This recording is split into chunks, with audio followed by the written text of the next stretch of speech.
बाहेर पडणारा मुसळधार पाऊस आणि त्यात घरी आणलेले हे खेकडे, त्याची मजाच काय वेगळी आहे. चला तर मग आता बनवूया खेकड्याचा रस्सा. चला तर मग आता खेकडे साफ करून घेऊया. मला मोठ्या डेंग्याचे खेकडे आवडतात म्हणून मी ते निवडून मोठ्या डेंग्याचे आणले. तुम्हाला जर छोटे आवडत असेल तर तुम्ही ते छोटे घेऊ शकतात. नरच घेतात तर काही लोक मादी खेकडा घेतात. खेकडे घेतानाच खेकडेवाले खेकड्यांचे डेंगे वगैरे तोडून देतात.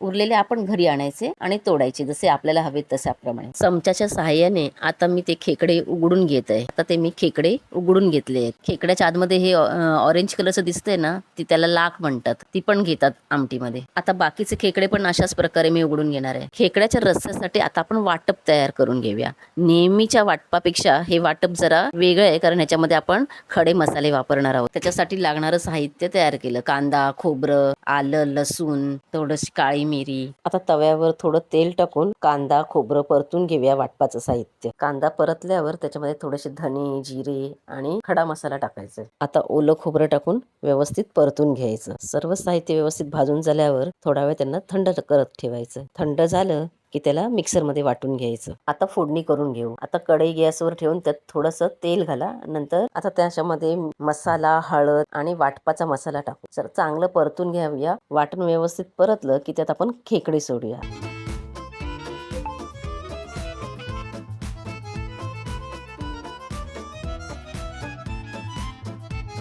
आता कढईमध्ये थोडंसं पाणी टाकून झाकण ठेवून शिजू द्यावं. आता आपण खेकड्याचे छोटे छोटे जे पाय आहेत ते मिक्सर मधून वाटून घेऊन त्याचा वस्त्रगाळ करणार. हे वाटताना थोडंसं त्यात पाणी घालायचं. आता आपण ह्या वाटणाला चाळणीच्या साह्याने गाळून घेऊया, जेणेकरून आपल्याला त्याच्या पायाचा फक्त रस मिळेल आणि चोथा चाळणीतच राहून जाईल. आपण आता चेक करून घेऊया की खेकडे शिजले आहेत की नाही. ते खेकड्यांना शिजायला अजून वेळ आहे म्हणून आपण पुन्हा झाकण ठेवून थोडा वेळ शिजून घेऊया. आता हे खेकडे शिजत आले. आता त्याच्यामध्ये आपण पायाचा जो रस काढलाय तो टाकणार आहोत. आता आपण याला चांगली उकळी यायला द्यायची. आता चांगली उकळी आलेली आहे आणि खेकडे सुद्धा छान शिजलेले. चला तर मग आपला खेकड्याचा रस्सा तयार झालाय. भाताबरोबर त्याचा छानपैकी आस्वाद घेऊया. माझा व्हिडिओ जर तुम्हाला आवडला असेल तर लाईक, सबस्क्राईब नक्की करा.